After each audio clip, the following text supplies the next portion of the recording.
Okay, hi. Welcome to the fifth and final series in our week-long webinar at the Yale Information Society Project about what we need to know about Section 230. And we have had 4 tremendous panels so far. On Monday, we had the history of Section 230 with Jeff Kosif and Eric Goldman and Marianne Franks. Tuesday, we covered what 230 meant for telecom agencies. Telecom and agencies. Wednesday, we did what 230 meant for platforms and had former general counsels for Twitter and head of content policy at Facebook. And today, and then Thursday, I forgot Thursday, I almost forgot. But why 230 and why now, with Carrie Goldberg, David French, and Kathy Gellis discussing why this was a important topic to be talking about right now, and what the various kind of political machinations around 230 were. And so I'm sure that that's actually something that we're going to touch on a lot today, because we have some really, really wonderful and knowledgeable panelists. And I will introduce them. Kendra Albert is a lawyer at Harvard Law School's cyber law clinic and a leading expert in Sesta Fosta, and is joined by Lorelei Lee, who is a writer and sex work advocate and also recently graduated from law school. So someday when we are all allowed out of our cages, she will probably go and take the bar exam. But I wouldn't rush to do that if I were you. So we have Cory Doctorow, who is a man who almost can't be introduced because there are too many things that describe him, but he is a technologist, activist, journalist, science fiction novelist, tiki bar constructor, and all around wonderful person to talk to if you want to know how all of the legal debates around the internet's governance have gone down. And Daphne Keller, who was on the show earlier, was on the webinar earlier, and who is the director of the program on platform regulation at Stanford's Cyber Policy Center. So thank you all for coming today. Today's topic is imagining a world without 230. And I kind of have been looking forward to this panel. Don't tell every other panel before us, but I've been kind of looking forward to this panel all week, mostly because I think that this is the payoff of really what we've been building towards in the last 4 days. We talked a lot about kind of the reasons that 230 got put into place, the reasons it got interpreted the way that it did, and how it was interpreted by courts, how basically platforms evolved to answer questions of litigation around 230, and also what they kind of developed as their own private governance regimes within the kind of the shadow of 230. And then we kind of talked about like why this is happening now and what kind of players are involved in the scene on Thursday. And so now we're going to have a pretty awesome day of starting to talk about Sesta Fosta, which is, I guess, the most recent kind of, and I think best example of what happens when you get rid of Section 230 intermediary intermediary liability immunity. And so, Kendra, we spoke before. I would love it if you could get us started. How this is going to progress for everyone watching is you can basically ask questions in the Q&A, and at the second half of the 90 minutes, we will start taking questions, and we will either ask you to read your question or I will read the question for you. We are having we will not be answering questions that we see in chat, and if you have anything else that you can, sorry, I'm just dealing with getting messages for because I do 8 different things. Anyway, so we're going to switch at 12:45 over into a conversation into a conversation that's more based on Q&A after we kind of talk in a moderated way for a while. So that's kind of what the agenda is going to be. So Kendra, the floor is yours. Well, thanks everyone for having me. And thanks Kate for having me. Super excited to be part of this conversation. And I have the not so admirable task of trying to explain what FOSTA and SESTA are. And I think that, first of all, like, let's talk a little bit about like which I think the first question everyone has is like, there are two terms. What did like, why is it FOSTA or is it SESTA? And the answer is like, unfortunately, by the time that those bills passed, they had roughly equivalent provisions and basically got combined to the law that we have now. So, FOSTA started out, both of these laws claim to be targeting particularly sex trafficking. And that's, we see this as a legislative effort by Congress because of decisions to protect Backpage, which was a classifieds ad service that allowed sex workers and also other people who are trading sex to post ads. And they were able to successfully claim 230 defenses in a variety of different courts.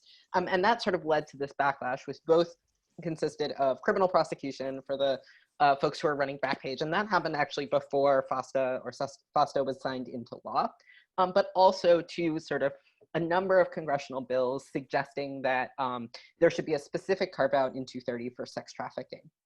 And I use the term sex trafficking specifically, and I'll come back to why I think that that's actually not the correct way to characterize FOSTA-SESTA. So there were two of these separate bills, FOSTA, which was proposed in the House, which notably contains a very broad criminal provision. It's section 242(1)A, as well as the sort of more classic carve-outs to 230, which is sort of what I think folks have come to know it for, and a Senate version, which had the carve-outs to 230, but also updated the use of the phrase participation in a venture, which is part of section 1591, which is the Trafficking Victims Protection Act, sort of the federal anti-trafficking statute. So, these bills kind of go through this whole process. The Internet Association actually, a number of companies come out in favor of SESTA, folks like Oracle, IBM, 21st Century Fox, folks without significant online content, who like aren't necessarily depending on 230 in the way that online platforms like Google or Facebook might be. But then in sort of a stunning reversal, the Internet Association came out in favor of SESTA. And I think that was part of what sort of put it over the line to pass. So FOSTA-SESTA passes. And I think one thing I want to note very specifically is I think it's pretty common. Just really quickly, I don't know, just acronyms, what do they stand for? Just as a reminder to everyone. I know, it's kind of, they're terrible. I'm not sure I know. So it's Stop Enforcing Sex Trafficking Act and Fighting Online Sex Trafficking Act. Just like FYI, yeah, sorry. Thank you. I literally, like, you can tell how much time I spend on this particular issue in that, like, I literally cannot remember what the acronyms stand for. I think you should try to forget. Yeah.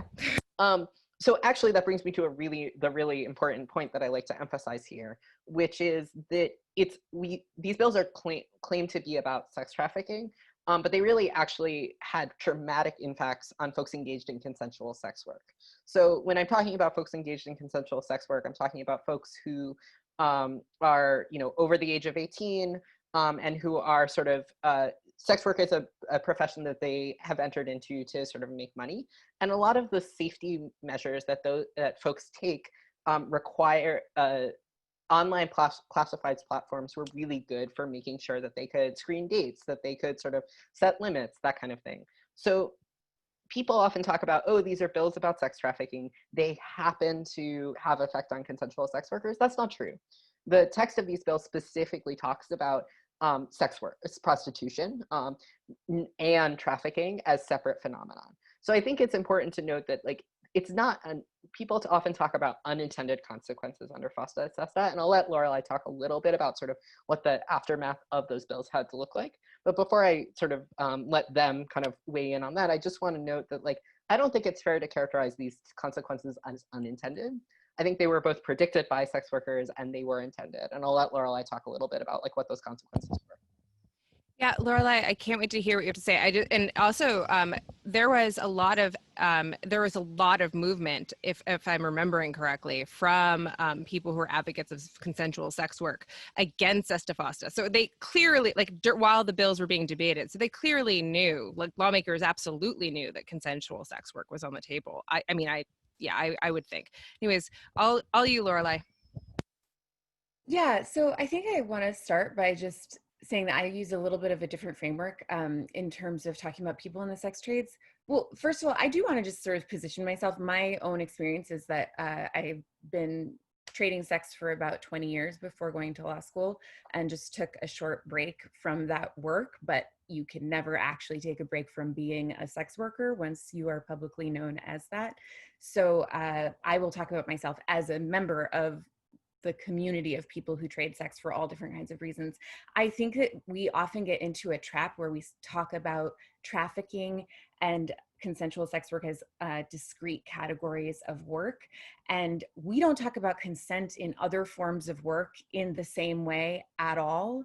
And unfortunately, what that trap does is pretends that, you know, for example, specifically with FOSTA, it creates this idea that people who consensually trade sex, who are intentionally breaking the law, who are choosing this thing, who are, you know, have the privilege of choosing this thing, are collateral damage to people who experience violence while trading sex. But actually, many, many sex workers experience violence while trading sex. Many people who trade sex can call themselves sex workers and also experience trafficking. That is actually my experience as well. So one of the frustrating things about the impact of FOSTA is that despite being advertised as a law that would protect against trafficking, all of these impacts that it had, shutting down of websites where sex workers screen clients as a form of harm reduction, as a form of occupational safety, as a level of interaction with someone who you're going to meet alone before you meet them alone. And then second of all, platforms on which we traded health and safety information with each other, and shared blacklists of clients who had been harmful, abusive, violent, etc. Many of these platforms shut down before FOSTA even passed into law. So we can talk a little bit, I think, about exactly how much 230 liability was even impacted. We can talk about whether FOSTA actually made the sweeping changes in the law that it pretended to make.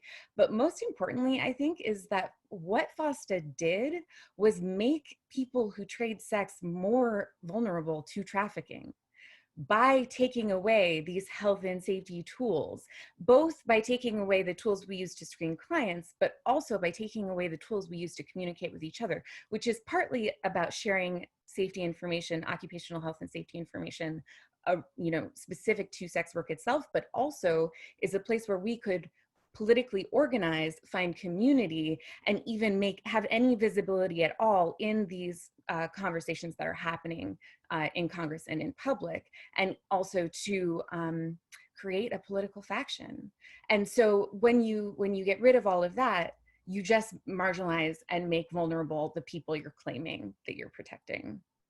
So, I mean, I don't know where we want to go. Lorelei, can I follow up on that? Yes, please. So I think that when it's, it can feel, I know for some folks that can sound kind of abstract, so I want to talk in particular about one consequence we've seen, as Lorelei and I have both done organizational work in sort of building sex worker resources focused on sex workers against Earn It, which is one of the new proposals to amend 230.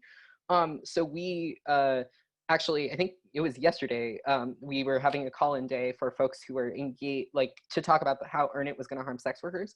And we actually couldn't say sex workers in the tweets that linked to our material because we were finding, folks were finding that it was like, basically, it wasn't showing up on Twitter. It wasn't getting the same reach that it ordinarily would. So you see one of our colleagues actually spacing out the word sex. So it like looks like some sort of like 90s, like, you know, kids internet forum where there's like S space E space X, right? Like to talk about the experience of sex workers and talk about how it was going to harm sex workers. And that in some ways, I think, gets to Lorelei's point about how this is not necessarily about the actual changes to 230, right? Which is to say that the changes that FOSTA made to 230, which was to create, to eliminate immunity for federal anti-trafficking claims, federal civil anti-trafficking claims. Federal criminal law is already outside 230, as I'm sure that many of the attendees of this webinar already know. But it also created limited immunity for state anti-trafficking claims that are basically the same as Section 1591, which is the federal anti-trafficking statute. Lorelei, remind me, it's like, there's like no states where that's true? So yeah, to be clear, FOSTA changes 230 in regards to criminal state level claims, but not civil. Oh, thank you. Sorry. Yeah. Criminal state level claims, but it's actually not clear that there are any of those that you could bring based on an actual analysis of the text of state criminal anti-trafficking laws. So, what can we learn from this? Like, one is the tremendous harm to sex workers who called this out beforehand, their ability to keep safe, ability to organize, and just be in community with each other. And I think, that's in some ways enough, as if that wasn't enough, right? But I think the other thing is that one thing we can expect as we think about a world without 230 is massive overreactions from online platforms in response to relatively small amounts of liability. And if you were going to ask me why I think that is, I think that, if you're used to a total shield like 230, it can be really scary to do some of the risk analysis that, you have to do under more traditional potential civil liability. And that it's often going to be those who are least likely to be able to speak up, who are going to lose access to those platforms because they're not going to be able to necessarily, have the political will inside a company to say to push back on a lawyer. But I see Cory has his hand up and I've talked long enough, so I'll let Kate go back to moderating. Kate, you're muted. Cory, you read my mind. I was about to go to you. I saw you. The rest of the audience can't tell, but as Kendra and Lorelei were speaking, Cory was like going like this, like nodding vigorously in his chair, probably because Cory has a tremendous amount of historical knowledge of watching and war stories of watching kind of bad laws creep up against the internet. And so, Cory, I would love to hear your thoughts on how SESTA FOSTA fits into the broader kind of internet sphere. So I think that what this story illustrates really well is that both lawmakers and advocates' claims about what the platforms can moderate and what bad speech there is on their platforms it can be attributed to their indifference to that bad speech are so totally wrong. Right. So one of the things you hear a lot from people who read about various kinds of bad conduct on Facebook, which, to like leave no doubt in anyone's mind, I'm a Zucker vegan. I don't use any of the platforms Facebook owns. I think it's a stain on both the internet and on our discourse. But I often hear people say things like, Facebook could stamp out whatever, harassment, racism, sexism, CSAM, whatever, if they wanted to. And we know that because there's no pornography on Facebook. And the thing that you learn when you interrogate those claims is that, first of all, Facebook blocks a lot of things that are in no way pornographic in the name of blocking pornography. Likewise, Facebook blocks a lot of things that aren't copyright infringement in the name of blocking copyright infringement, and so on. And there is a certain extent to which you can do very high reliability enforcement if you don't care about collateral damage, right? If you don't care about like the number of fish you catch in the dolphin net, you can catch a lot of fish, or dolphins you catch in the tuna net. You can catch a lot of tuna.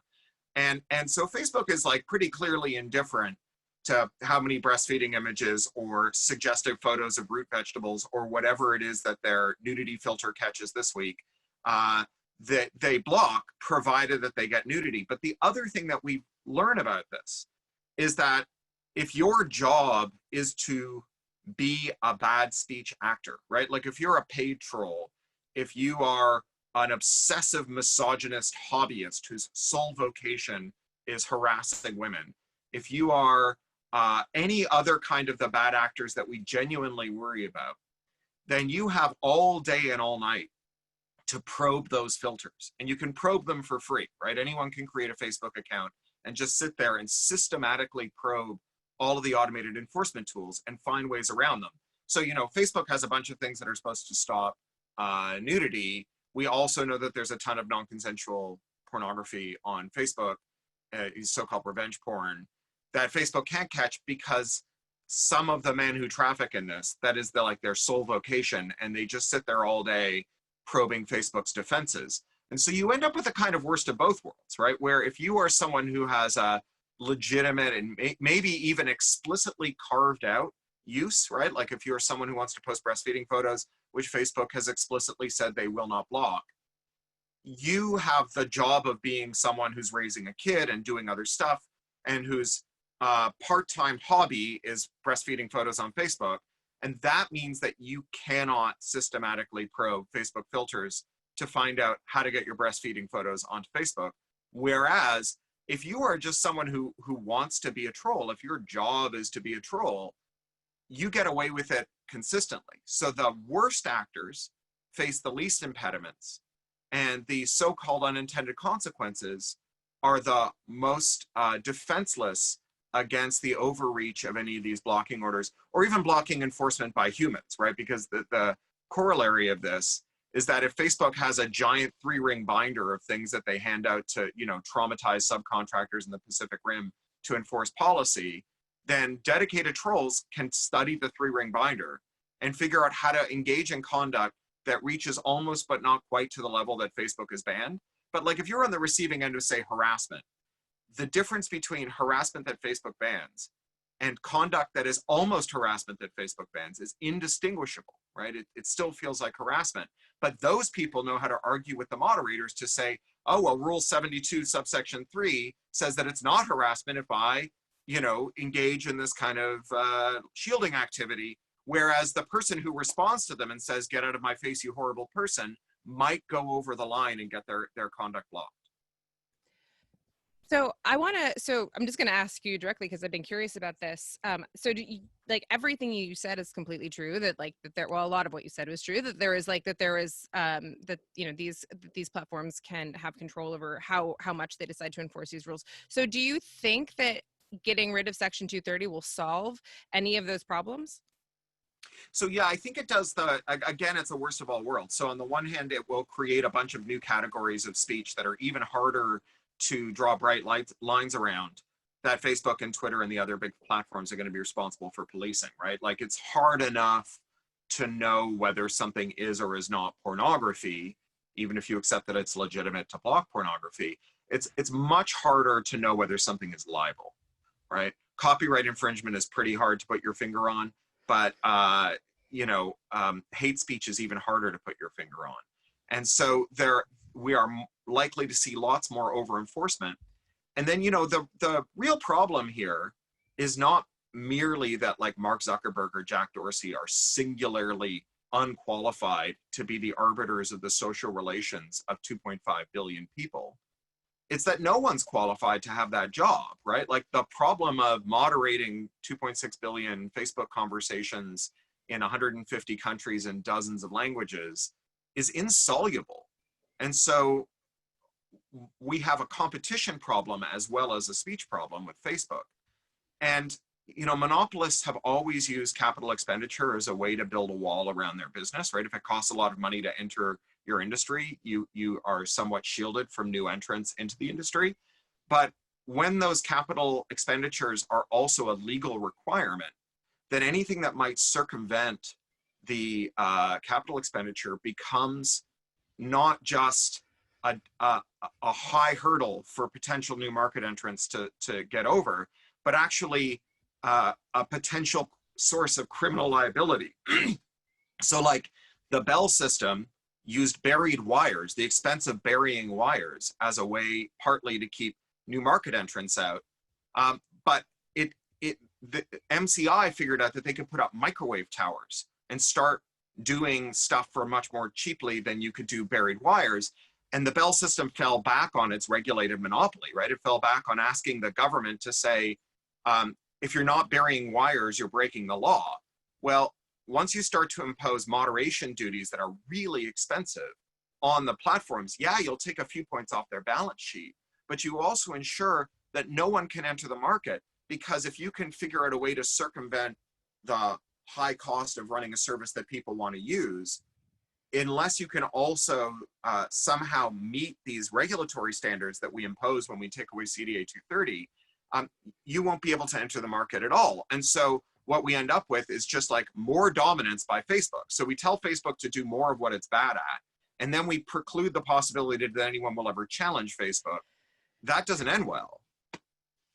I couldn't, I mean, so on Wednesday, one of the things that was said, and Daphne was partially on the panel. I'm about to go to Daphne, who has been very patient for 28 minutes. But Daphne's like, whatever, I do this all day, every day. This is my life now.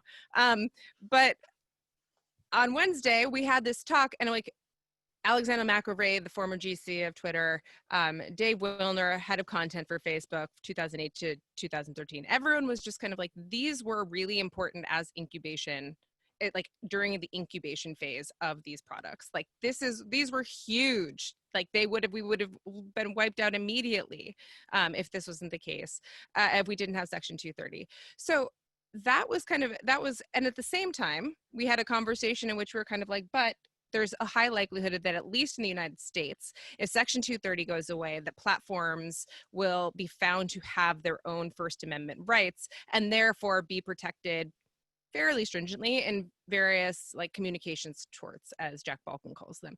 So Daphne, tell us about all of the other places in the world where Section 230 just doesn't matter. Yeah, so it's funny to be on a panel about a world without Section 230 because that's mostly the world where I live. I've been working on platform content liability questions in the rest of the world since 2004. And that's more than half of the work that I do now. And there's a lot to learn from them. Like the US has, the field has been occupied by these two huge statutes, the CDA and the DMCA for copyright, for a generation. And American internet lawyers kind of didn't need to know anything else. And so we're in this very different situation than the rest of the world has been in. And there's a lot we can learn from the litigation they've had, the legislative battles that they've had, the human rights guidelines that have been put out. Human rights bodies all over the world have put out guidelines on detailed issues of intermediary liability that no one on Capitol Hill seems to have read or thought about yet. So there's a big delta. There's also a lot, not no one, there's some exceptions. I apologize to those of you who are the exceptions. There's also a lot we can learn from pre-internet case law. What were the rules for telegraph operators? What were the rules for TV broadcasters? Did it matter if they had a 1-second delay button? Jeff Kosseff has written really wisely about this. Also a lawyer named Bob Hamilton, who was the lawyer for CompuServe in the Cubby case, was writing about this in the 90s, writing things that we all should be reading now. So what do we know from the rest of the world and from pre-internet case law about this? I tied this to SESTA FOSTA in a white paper that I put out while that law was pending, called SESTA and the Teachings of Intermediary Liability. And that's sadly, that was a couple of years ago, but it's sadly equally relevant now. There's stuff to learn that hasn't really entered the debate enough here. One is, I think you just can't escape the moderator's dilemma. And Europe is trying really hard to escape it now and so far has not found a way out. That's the problem where if you want companies to moderate, you want them to go out there and enforce policies against hate speech or policies against what in the US is lawful but offensive content or lawful but harmful content. It's really hard to get them to do that if they're in a situation where that very action might expose them to liability for the things that they failed to catch and take down. And CDA 230 was a blunt but very effective remedy for that problem, saying, don't worry, you are not going to be liable. Now please go forth and moderate. And if you take away the immunity of 230, you get companies in the situation that platforms in Europe have been in for years, where they're saying, our customers want us to moderate, the government wants us to moderate, but we're scared to moderate. And so we're stuck either not doing it and leaving a bunch of crap on the platform and not being as commercially successful, or doing it and having our lawyers be really nervous and feeling like any case that comes along, we're probably gonna have to settle it because the fact that we're moderating might take away our defenses for anything that's left up there. So that's one big learning. And then the other big learnings are like pretty doctrinal and to people who are in the field pretty boring, but super important. You know, it's things like, if you're not going to have immunity, what are you going to have? Probably something like notice and takedown. Well, what are the problems with notice and takedown? The main problem is that platforms get lots and lots of false allegations, and they're very incentivized to just honor them and take things down because that's easiest and cheapest and safest. And so if you don't want that to happen, maybe you put in a bunch of process rules, like the accused speaker has to have notice and an opportunity to challenge it, and people who systematically submit false and abusive notices are penalized. But then the more you put on those process rules, the more expensive that becomes, especially for small platforms to do. So then you have some trade-offs about competition goals versus intermediary liability goals. But just the idea that the first step is to think about the process and what the rules are is something that, you know, it's not in any of the Hawley bills, it's not in Earn It, it's not in SESTA FOSTA. It is in the Schatz-Thun proposal in a way that I think needs a lot of improving. But you know, it's nice to see that that's at least starting to be on people's minds. But we can't start from a or it would be, I think, very unwise to start from saying, well, let's just cross out 230, or let's just have a standard that people should be good or should be reasonable. Like the lesson from everywhere that's experimented with this is you need to think about process. You need to have rules about process. Another learning is don't treat every layer of the internet the same. You know, don't just change 230 for everyone and then you're making a rule with Facebook in mind, but you're going to apply that same rule to AWS and to DNS providers, and Amazon Web Services and domain name service providers, and all these entities at the infrastructure layer who have almost no incentive to bother standing up for user expression and no real ability to inquire, do any inquiry to figure out if an accusation is true. And if they do decide to take something down, which they probably will, because that's easiest and cheapest, they can only take down the whole thing. They take down a whole website or a whole page instead of an individual comment. So there are all these reasons not to treat different infrastructural layers of the internet the same way that we do edge providers. And then the final big learning is that making a platform proactively go out and search all its users' communications in search of illegal content, that is a huge red line to cross. That's something that the UN Free Expression Rapporteur keeps flagging, that the Inter-American System Rapporteurs keep flagging, the European human rights experts keep flagging. Like, this is a big, big deal. You really need, in my opinion, just to be clear in the law that that is not required. But if you cross that red line, which Europe did with the copyright directive and is threatening to do with the terrorist content regulation, you need to look really carefully at the free expression consequences of that. And we actually just saw the French Constitutional Court strike down a law on free expression grounds. So there's growing recognition that there are, under the international analogs of the First Amendment, there are hard limits on what obligations you can put on platforms if the clear consequence is that they're going to go out and silence a bunch of lawful speech. Yeah, perfect as always, Daphne. That was great. I think that I want to kind of take a moment and focus on that, your last point about kind of the rise of censorship and the loss of free expression. And I kind of want to go back to what we've kind of been using as a case study, which is SESTA FOSTA. And so if we can kind of turn back to Lorelei, if you want to talk I know what happened to some things, to like a lot of censorship wise after SESTA FOSTA, but is that something that, what was the big takeaway, both like, not just I think it wasn't just in terms of material that was being posted or published, but in places where people would meet or be able to have interaction that had some implication of sex work. Is that correct? Absolutely. There's two, sort of a way of thinking about it is that there's two different kinds of impact, right? There's the actual censorship that's happening by companies of speech, and then there's also the way that we have changed our behavior entirely in the ways that we talk to each other online entirely, out of fear of having our platforms taken away. Because none of the rules of, like, as a user, none of the rules are clear of how they're doing this or why. When we're doing, like organizing and doing outreach online, and we're using hashtags, and it is so wild which hashtags they'll take down. Like they'll leave up someone's boob shot who has 1 million followers, and then they'll take down the name of my friend's rare disease that she was posting about on Instagram because she is a sex worker. They took the whole hashtag down. I can't even remember the name of the disease. It's like interior canal. I can't say it. But things like that, where it's just, you're just totally taken, you think you're following the rules, and then they get you.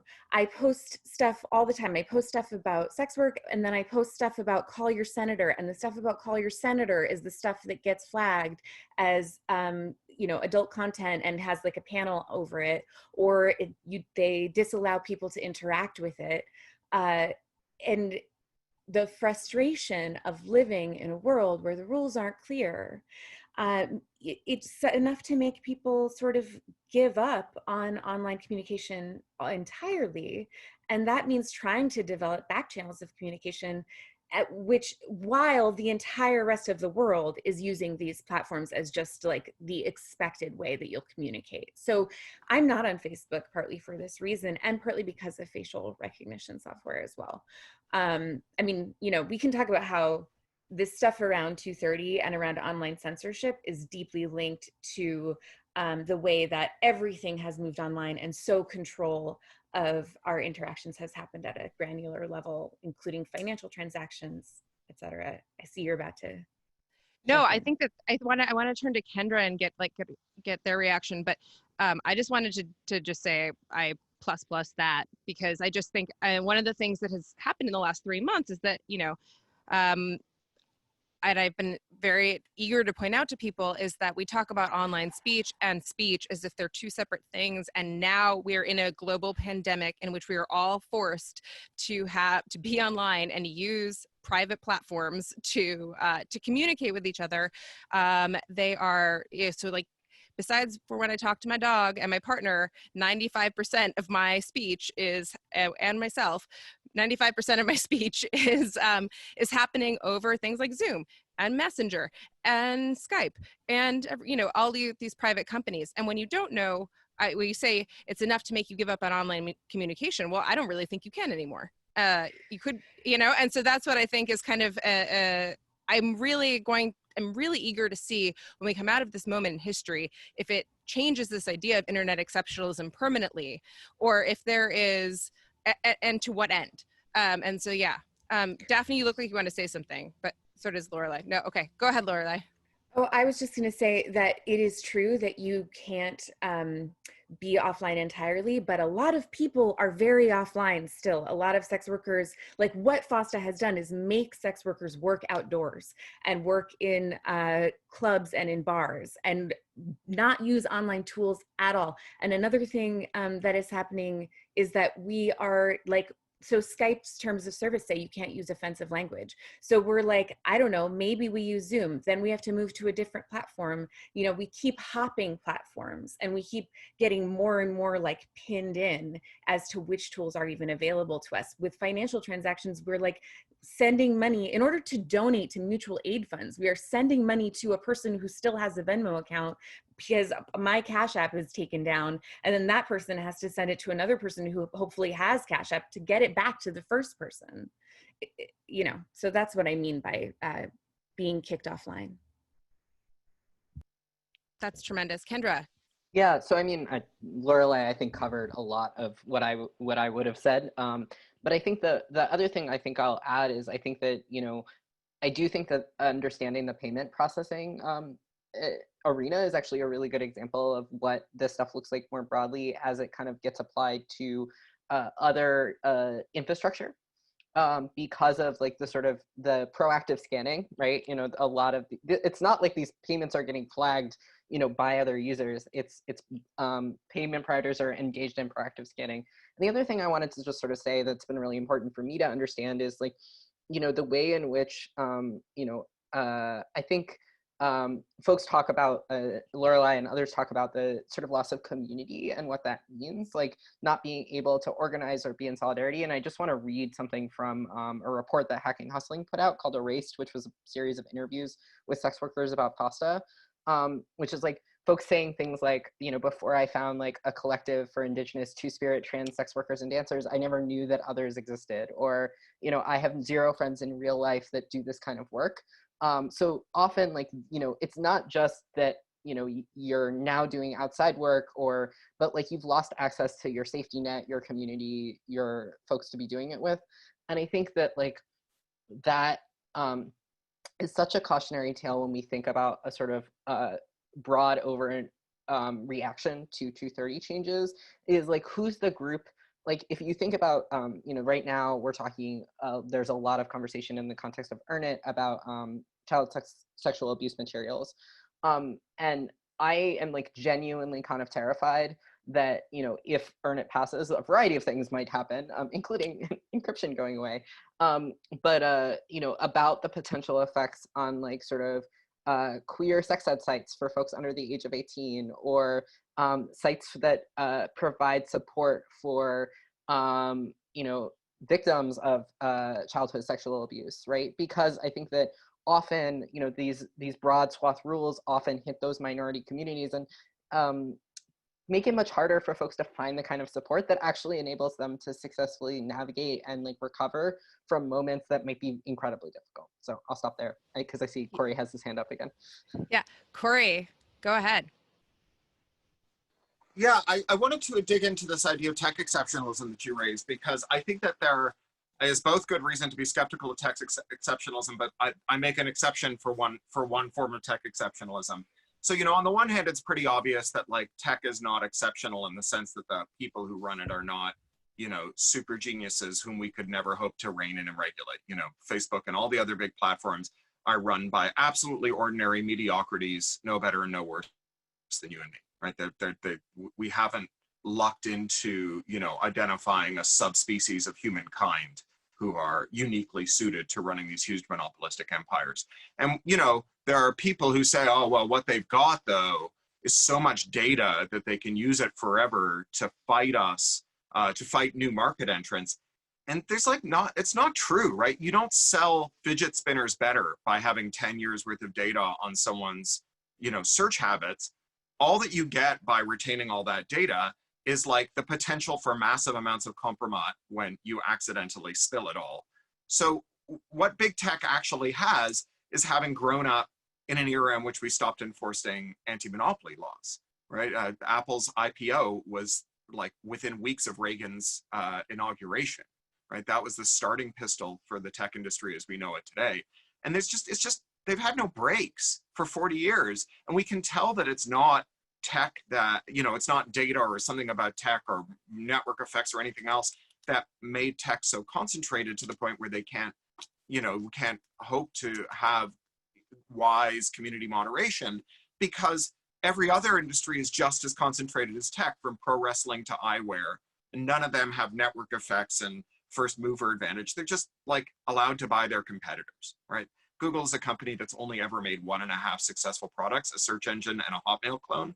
Everything else is a product they bought, and everything they developed internally failed. So they're not super geniuses. But there's one area in which I am a tech exceptionalist, which is interoperability. So historically, tech giants have been dethroned by this unique character of tech, which is that it's very easy to make a product that plugs into an existing product in a way that challenges the dominance of it. So Facebook started with a MySpace scraper that you could give your MySpace credentials to, and instead of hanging out on MySpace where your friends were, you could hang out on Facebook, but read your MySpace inbox from Facebook and reply to it with messages that had a footer that said, why are you still using MySpace, right? That is a thing that actually makes tech more intrinsically dynamic, right? It's why Phoenix Computing was able to pay Tom Jennings, this amazing queer hacker, to read the documentation for the IBM ROM and make the chip that Compaq, Dell, Gateway, and every other PC vendor then went on to make, that challenged the IBM PC by making interoperable PCs. And this is where liability comes in. because liability, when you are deputized to perform a state-like duty, it gives you stakeholders within the government who want you to go on performing that duty and who will resist on your behalf interoperability measures. So, you know, a good example of this is when the DOJ went after AT&T in '56 and said, finally, we're going to break you up. We've been at it since, you know, whatever, 29, trying to get you to remedy your bad conduct in respect of local phone co-ops and small mom and pop phone companies. And all that's happened is you've become a regulated utility instead. We've had enough, we're going to break you up. And the Pentagon showed up and said, you can't break up AT&T because we can't fight the war in Korea without them. And AT&T got a 30-year stay of execution off the back of having been deputized to be part of an arm of the state. So even if you stipulate that these are real problems that Facebook enables, right? Even if you are genuinely alarmed about sex trafficking and you want to remedy it, if Facebook is the remedy, then we can never make Facebook smaller, because anything we do that allows, for example, a community to form off Facebook that includes people who are still on Facebook because they're held hostage there by their friends who are stuck in the walled garden, that anything they do then challenges Facebook's ability to fulfill this state-like duty. And the state will intervene on their behalf to say, no, no, no, stop this competitor of Facebook that's letting people have self-determination and to create a pluralistic internet again, because they challenge Facebook's capacity to monitor and discipline the conduct of their users. That was incredibly well said, and I think brings in a lot of the parts of Section 230 that I wanted to talk about, and I think Daphne's about to talk about, around antitrust, around the private, like around the role of asking private companies to play the role of a state actor in various capacities. Go for it, Daphne. Yeah, so I was thinking about this because of Lorelei's points about having to hop from one payment processor to another, which on the one hand is like a story of human harm, and on the other hand is a story of just the incredible systematic privatization we're seeing of things that used to be government functions. You know, so we have major private substitutes for the public square. We have major private substitutes for cash. We have major private substitutes for the postal service. And we are all very, very dependent on those private substitutes. And, you know, what's different about them compared to their public predecessors? I mean, one thing that's different is their sheer capacity. You know, they can exclude us in these powerful ways that you couldn't be excluded from the cash system. They can monitor what we're doing and respond instantaneously, you know, if we say the wrong words, in a way that was not possible in the public square or when you sent a letter on paper. So that's different. And then what's also different is because they are not public, they are not part of the government, they are not constrained by the First Amendment, they are not constrained by the Fourth Amendment, they are not constrained by democratic processes, et cetera. And it's such a big shift that I think we all need to like go easy on ourselves as thinkers in terms of figuring out what to do about it. Because the people who understand the privacy consequences are kind of over in one silo, like freaking out and having a lot of good proposals, and the people who understand the competition consequences are having another conversation, and the people who understand 230 and intermediary liability and speech are having another conversation. And some of us have like kind of enough expertise to understand what's at the intersection of a couple of those things, but we definitely can't see all of them. And even if you knew those three fields, then there's like anti-discrimination considerations. You know, they're just, and everything there is about human life and activity and rights in the world, like now is relevant. You have to understand it to respond correctly to this shift that we have toward our lives going on online and moderated by private actors and mediated by private actors. So when we should take it slow and like not freak out and think carefully and talk to each other. Wasn't that helpful? On the last day of my platform speech regulation class, I kind of focus on this, pulling back from things like 230 and looking at these bigger picture questions. And I assign things like Cory's work on adversarial interoperability, because Mike Masnick's work on protocols, not platforms, or the things I've written about what I call magic APIs.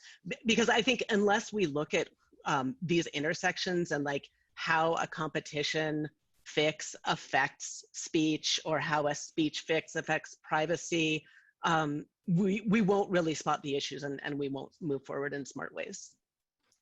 Yeah, I think we should just give you and Cory a radio show and a really big antenna, and then you could just that was both of you. That was really, I loved that formulation, Daphne. I had never thought before.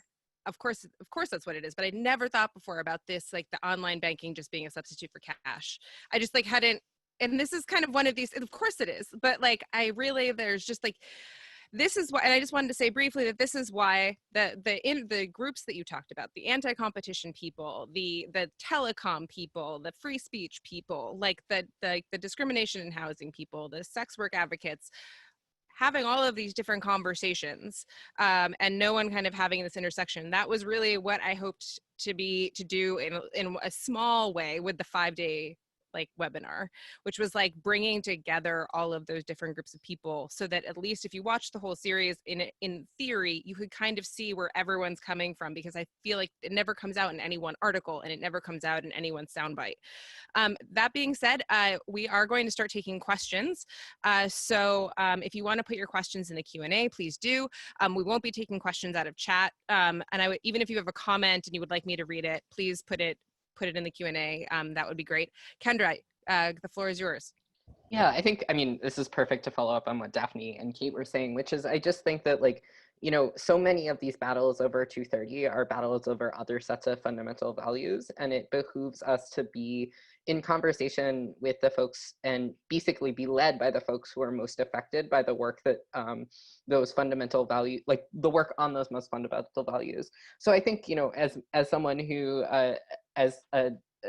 identifies as a militant generalist and so likes to dip their toe into all of the different areas Daphne flagged, I think for me, one of the things I've been thinking about a lot is how often, because of the tech exceptionalism that Cory mentioned, often those of us who do technology law are not connected to the folks who are on the ground working on the issues that are most affected by the things we care about. And so, like, I've learned so much from Lorelei and from others, including Daniel Blunt and Kate Adamo, as part of working with them on 230 issues, but from a sex worker-led perspective. And I just really encourage everyone working on intermediary liability issues to be like, okay, what is the constituency that is most affected by my work, and how can I do my work in active conversation, if not even being led by them?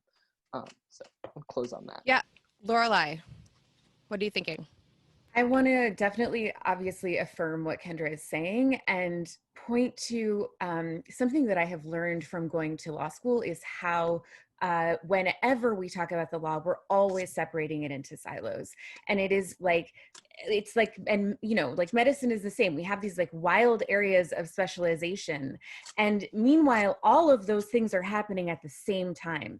There is no separating those things in terms of our lived experiences. It is, and people think that there aren't impacted people even in law school, like I'm sitting in these classrooms and they're talking about sex work as though it's like some wild theory, or poverty as though it's some wild theory, or race as though it's some wild theory. And there's like people in the classroom who have, when I'm saying wild, what I mean is a theory that exists outside of the room. And that's what's so frustrating, is that all of these things exist at the same time, and they exist in every room that we're in. Great point. Cory? I wanted to fuse some of the monopoly conversation with speech and constitutional protections as well. There's a story that goes, content moderation doesn't have a First Amendment dimension because it's only action by the state that implicates your First Amendment rights. And I think that's formally true, but I also think that it equates free expression with the First Amendment. And there's a lot of free expression stuff that happens outside the First Amendment, and that state policy can affect it. And I have this little thought experiment where if you imagine that there's like a restaurant in your town called the No Politics at the Dinner Table Cafe, and they ban you from speaking about politics, and the town council declines to give a restaurant license to anyone except them. So that, and then they allow them to create these moats around their businesses, like most favored nation status with local farmers and wholesalers and so on. And every restaurant in town now bans talking about politics. Your First Amendment rights are intact, but they become impossible to exercise. And we've gone through this 40-year process of antitrust forbearance against the tech industry. And we now have all of our speech, as Daphne was saying, all of these public forums have become privatized, right? We've lost the sidewalk where we might have picketed, and now all we have is the mall, where we can petition the mall owners for the right to picket inside. And, you know, yes, our First Amendment rights are intact. If you can find a sidewalk, you can picket there. But we've eliminated all the places where there might be a public space to talk. Yeah, Daphne, go ahead and follow up on that. I think that you have a good counterpoint. Yeah, so, well, I think it builds on what Cory was saying. I just want to add, like, we've seen this before. This is not an unprecedented thing. The question of what happens when people depend on a private owner of a speech channel to communicate what people want to use it to speak, and the owner, meanwhile, wants to have its own editorial policy, and that puts two First Amendment rights in conflict. You know, the users of Facebook have legitimate interest in speech, and if Facebook is the only place to go and speak, then they have an interest we really care about. But also Facebook has its own rights to set editorial policy, and that's a conflict. And the place where US law has navigated this for decades is in communications law. So we have things like cases about cable companies and whether they can be compelled to carry content that they don't want to. And the answer is, yeah, sometimes. That this is the Turner case. There are cases like, I hate to say it, Denver area. It's impossible to read, it's horrible, but it is about speech on public access channels and other channels on cable, and it just previews every fight we're having now about, are they public fora, what is their relationship with government, et cetera. There was a recent case, Hawley, that also speaks to this. I'm not going to delve into them all because we would be here forever, but I wrote about this in a piece called Who Do You Sue? Just going through. You cannot invite Daphne on a panel without her mentioning Who Do You Sue? But it is a really good piece. Because it's the best thing I've written. Anyhow, so, but my point is, like, everybody, like, don't act like this is brand new and we've never thought about this before. There actually is precedent. There's deep and careful thinking, and where it comes from is communications law. Really, I think that and Who Do You Sue? It really is a tremendous thing, because I think that one of the things that we forget about is, let's say Section 230 does go away, and we talked about this earlier, and kind of the idea that platforms would have their own First Amendment rights, but there's also kind of the fact that, like, besides First Amendment law, it's still not easy to sue and to meet pleading standards. And so I think that that's something to keep in mind. Okay, we have a really good question, but he hasn't responded to he might have left to my request if he wanted to ask it, so I'm just going to read it. It's from Stephen Perlmutter. He asks, did any of the platforms like Twitter and Mastodon work after the end of Backpage to maintain community and enable organizers? And Lorelei and Cory, I don't know if that seems like it's kind of right in your wheelhouse. Do you know, Lorelei? Is that something you're familiar with? Yeah, so there have been so many different like platforms that have popped up, or apps that have popped up to try to keep people in connection. And Twitter is one of them, and a lot of people used it. I never used it, frankly. Anyway, it had its own problems, but also I think it's important to note that a lot of in-person organizing happened after the passage of FOSTA, and has really been one of the primary ways that people have been organizing since the passage. Yeah, Cory? Yeah, it's a little hard to say. I mean, that none of these federated platforms have really yet taken off. I know that there was a SESTA FOSTA alternative platform, that Mastodon platform that popped up really early on, a server dedicated to it. And almost immediately, its hosting company blocked it, right? As you know, this is we're getting into Daphne territory here, but you've got a whole stack of people. I mean, SESTA FOSTA was designed to create this chain of liability that went all the way down the tech stack, so that if you couldn't get at the person running the server in their basement, you could get after the, oh, Twitter and Cloudflare, yeah. So you could get at the other entities. And I think that there's a chilling effect there. I think that there's a thing that we don't often talk about when it comes to the big platforms, which is interesting, which is that although they can be capricious and although they can be petty, they those are not distinctly the purview of giant firms. And in fact, individuals can be total cranks that do really bad, terrible stuff. And one of the risks of trusting just some rando to run your server for you on the internet is that you have all the risks of Facebook, but you can't like shame them or threaten their shareholders. You know, I am on a Mastodon server right now, headquartered in France, that I chose because it's run by a kind of right-on digital rights organization, which is apparently going through some kind of internal struggle. And they just made this announcement that anyone caught speaking Spanish on the server will be turfed. And it may have something to do with their worry about being able to satisfy French libel law and not being able to read Spanish comments. But, you know, it's prompted me to set up my own Mastodon server just for me, where I'm going to be running my own Mastodon stuff. So there is, I mean, it's not all roses going over to the Fediverse. So I want to go to Kendra. I didn't know the answer to that question. So again, that was really helpful. Thank you to both of you. Kendra, do you want to say something really quick? And just to people who would like to speak, I know there's a few hands up in the audience. I would love to call on you. But if you could just type a brief synopsis of your question into the Q&A, and then I will rapture you in.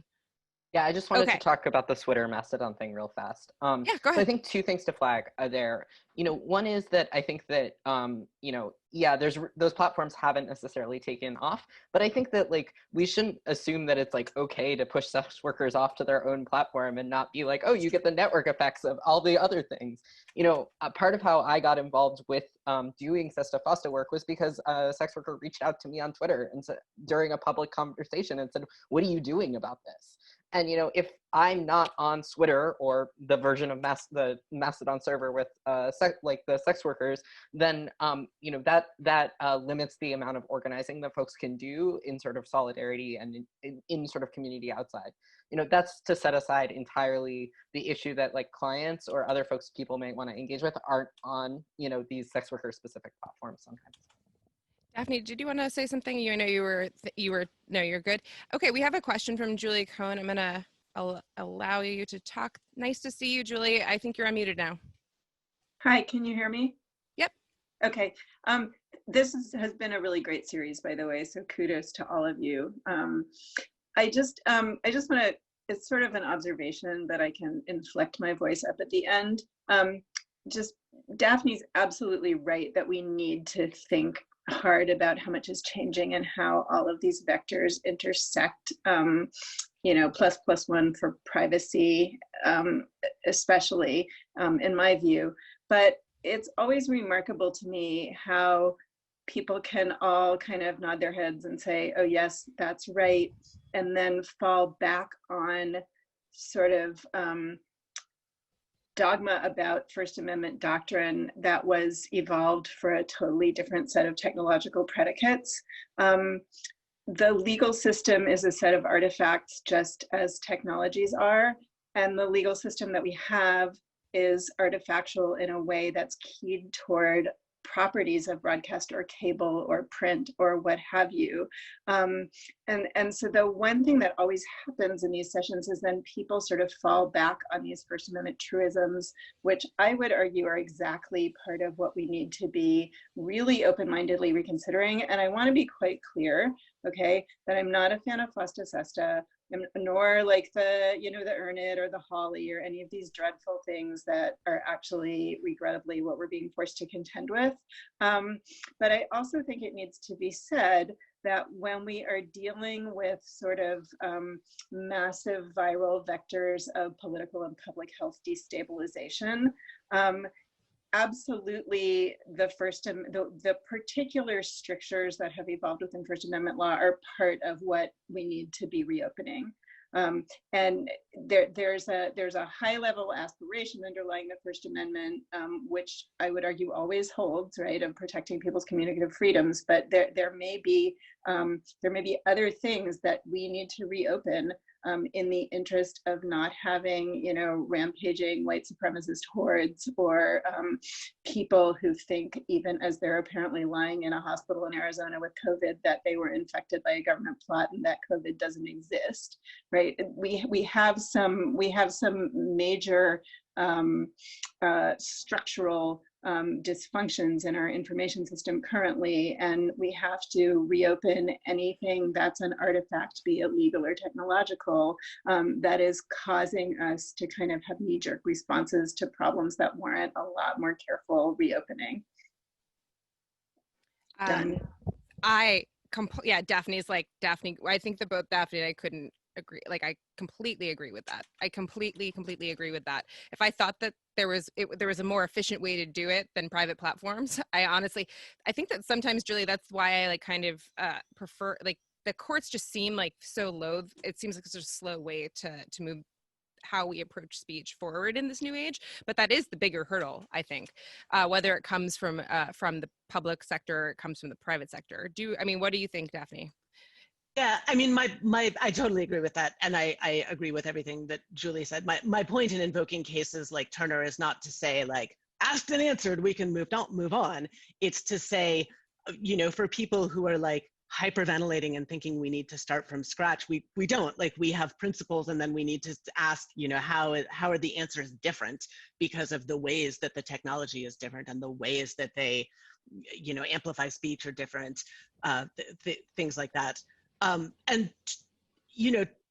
just to be maybe a little bit of a provocateur, like, I think where the conversation is likely to move in coming years includes opening up questions about what speech the First Amendment protects and whether the answer is actually different online than offline. Like, this is a sacred cow, but, that's certainly the direction, for better or for worse, often for worse, that a lot of European lawmakers are moving in, is saying, like, the internet is different, speech is more dangerous there, and so we're going to treat it differently. Again, I'm being a provocateur. I am not proposing that. I do not have a new First Amendment jurisprudence to propose, but I do think Julie is absolutely right. We shouldn't take the lessons that came from 20th century media as like the word handed down from God that can never be questioned in new situations. Yeah, Cory, I want to actually hear what you have to say about this, because I feel like this is also your shtick, which is about technology and whether technology is new and whether technology is different, what technology changes. But I'm just going to say that I do think that and what the conversation was yesterday, actually, in large part, was about, Jack Balkin. I'm sure he's not the first one, but one of the things that he kind of likes to speak about is that the idea that, like, all of the internet is communication, is speech, because it interfaces with us, and thus we have to interact with it like it's speech. It looks like what has been typically classified as speech. And I think, to Daphne's point, we have to either decide that we want the First Amendment to cover less, or we have to decide if we want the First Amendment to cover more, or we have to decide if that's not a useful distinction anymore, or how we're defining speech and conduct. And especially in Section 230, and you hear a lot of people say this that try to sue the companies and are outside the realm of, and get kind of blocked by the 230 shield. I think that there's been a lot of interpretation of things, of protection of certain types of platforms, that I would say are actually really about conduct and not about speech at all. And Section 230 protects them. And so I'll give the example of, like, Carrie Goldberg's Herrick v. Grindr case, which I would say, if you were walking into like a store in a mall that was a matchmaker service, and you said, match me with, here's a fake profile, put this out there and match me with other men and send them to my house, send them to this person's house, there would be no question that was conduct and a service. Whereas, like, if you make it about speech in some way, or you make it about a publisher, if you make it I mean, it wasn't, I'm kind of two attenuations from how this ended up getting Section 230 liability, immunity. But I do think that there is a lot of platforms that are slowly starting to operate more strongly as like in service versus in conduct versus speech. And I think that that's an important distinction. Cory?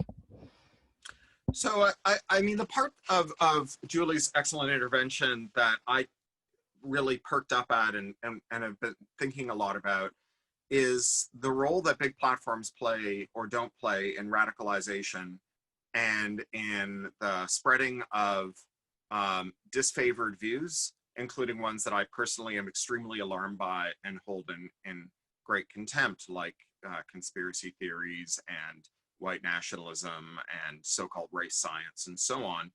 And I think that we do have a story, this kind of surveillance capitalism story about how that happens, which is that, you know, like to a first approximation, in the process of figuring out how to sell us fidget spinners, Google spied on us and built these machine learning systems.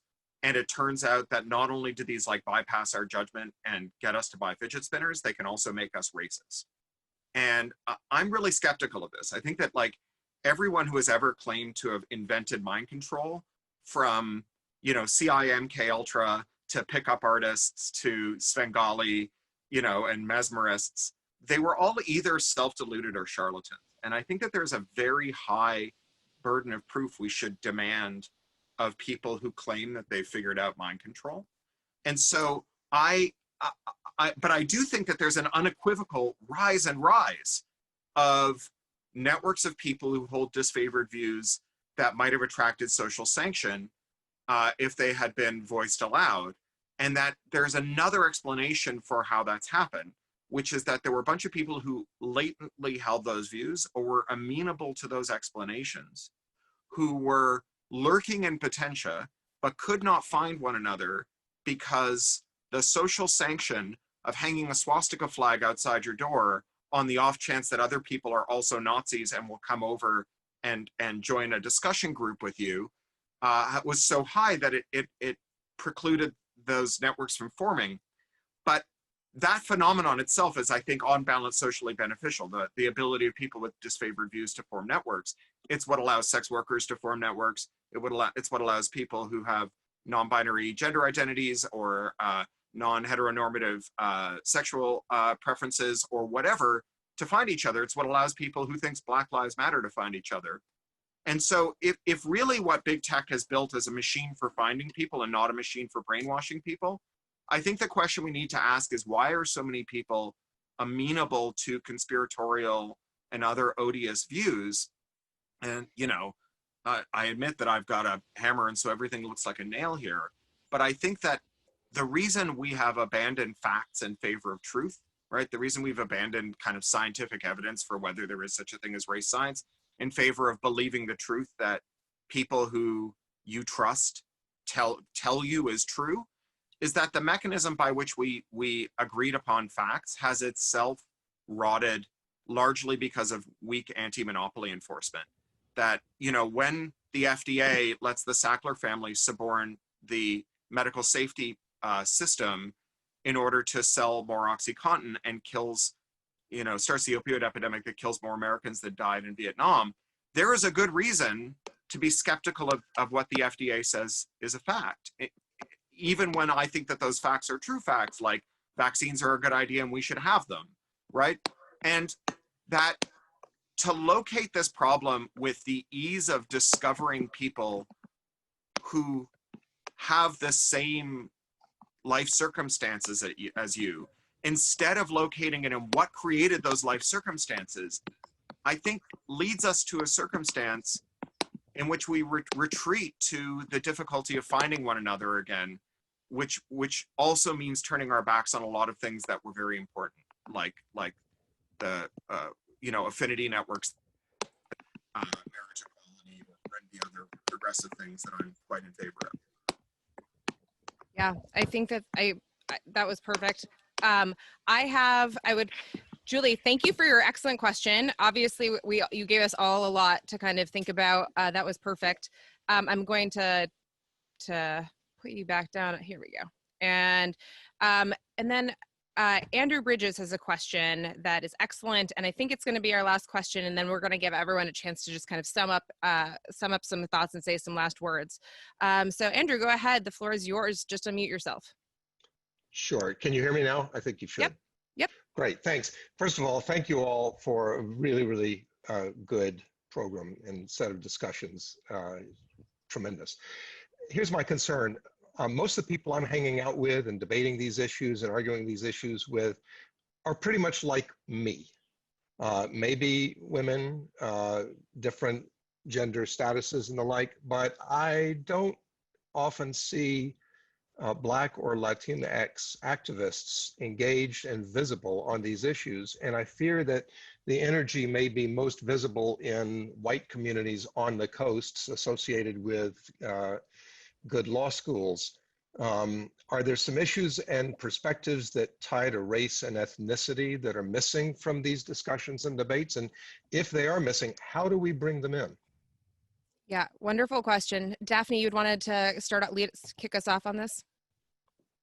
Sure. Actually, my theory was that Kendra would probably have a really good list. So, but I will start and just say, it's a super important question. The first name that came to mind that I shared in the chat was Angel Diaz at the Brennan Center. Is really sharp on this. There are a lot of other great people, and I think it's just there's an important emerging. How do I say this? So there is a perceived schism that I worry about a lot, where there are some people who are worried about speech and other people who are worried about equality. And like, those are different people with different priorities.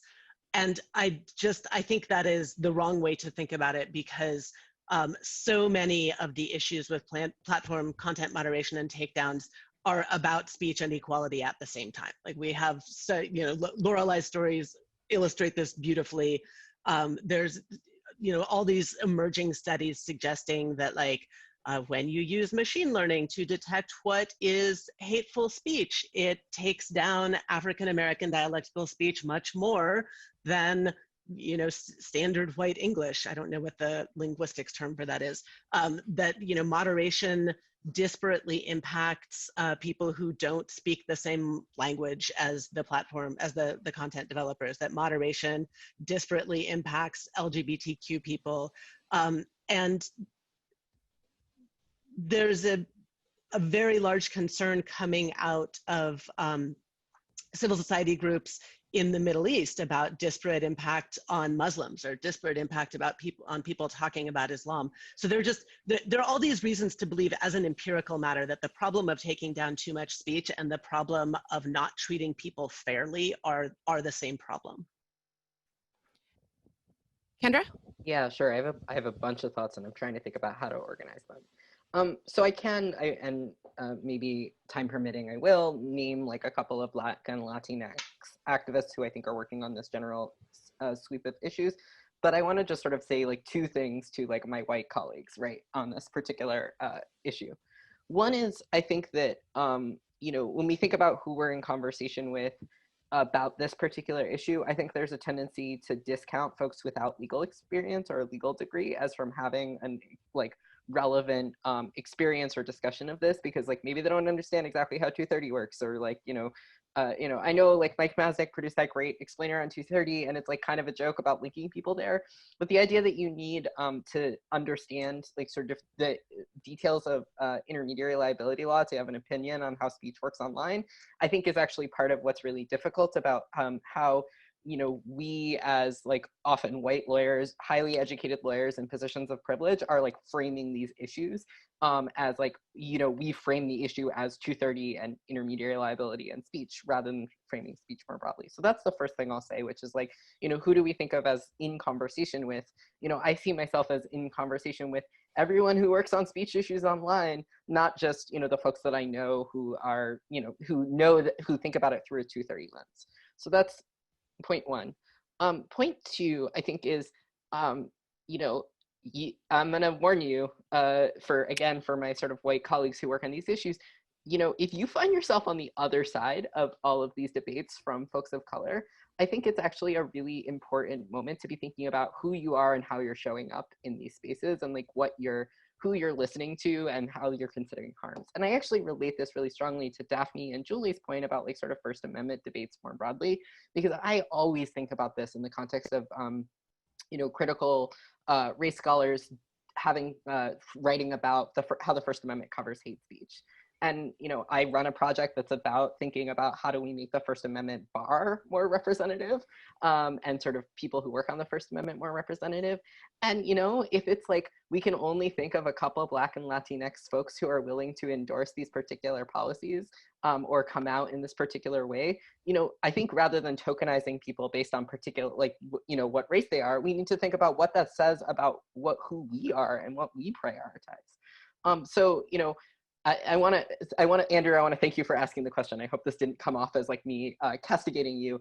I just think that there's this really important, we need to do some really important thinking about framing and about how we recognize harm and how we prioritize thinking about harm, rather than coming at it from the direction of I have intermediate liability knowledge, like what can I, who am I in conversation with about that specific topic? Yeah, it's a great point. I think it's a great point. So we're almost out of time, and I am sure, and we've been sitting here for 90 minutes together, and I, for one, have to go to the bathroom. So we're going to wrap up. But it is been such a pleasure to do this series. It has been so educational for me. I feel so much smarter from talking to all of you. I would love it if you guys just kind of gave one last round of like kind of takeaways, of thought, things that you're feeling like you want to say before we close down. Cory, we want to start with you. So look, I think that the balance here is figuring out how to get self-determination, and self-determination for groups, for people who want to run their own show, make their own rules. And self-determination and interoperability have always been really closely related. When you think about the claims of union activists who wanted to end the company store and company script, they wanted interoperable money, right? Back to Daphne's point about private money. They wanted money they could spend anywhere. That, when women argued for the right to divorce their husbands and own property independently of them, they wanted to replace the role that marrying a man performed in their social status with a new instrument, right? A new social status that would allow them to get the same benefits without having to pay the cost of being married to a shitty human. And I think that we really have to attend here to the extent to which seizing the means of computation is closely related to the project of being freed from the negative harms, the negative consequences, not just of the platform moderators, but of other platform users, and how the platform owners balance those platform users' interests with yours, how they make the call about when their arm stops short of your nose, and what they decide constitutes a punch in the nose and what they don't. If you differ from them, one of the most important ways that you can assert that difference is to set up your own rules about that, and to be able to do so without having to absent yourself from this global conversation we have on our platforms requires that we be allowed to build interoperable systems, even and especially when the dominant platforms don't like it. Lorelei?